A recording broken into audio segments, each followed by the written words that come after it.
නොදනී කියලා. ඔයාගේ පියාගේ නම ඔයා දන්නේ නැහැ.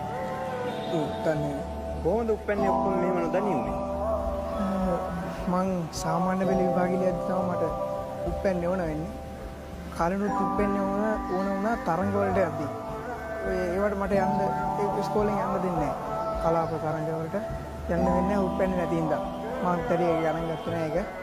ඊට දවසක් කොහොමද සාමාන්‍ය පෙළ ලියන්න සති දෙකක් විතර කියලා ඇප්ලිකේෂන් එක යවුවා. ඒවට පස්සේ ඒක අපව ආවා. මේක උප්පැන්නේ නෙමෙයි මෙහෙමයි කියලා. ඊට මම පොඩ්ඩක් බැලුවා මොකක්ද කියලා. ඒක ඉස්කෝලෙන් කිව්වා මේ උප්පැන්නේ නෙමෙයි වෙන එකක් කියලා. උප්පැන්නේ ප්‍රකාශය කියලා එකක් කියලා.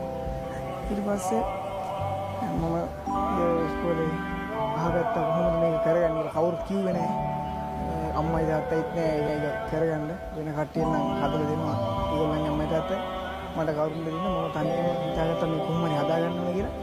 එතනත් එක අවදාපිය කියලා උඩක් දේවල් කියලා බැන්නා.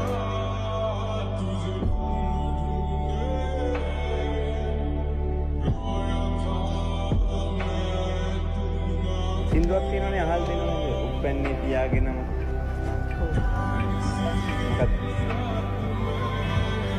ඉරක්නේ කොහොමද මේ කියලා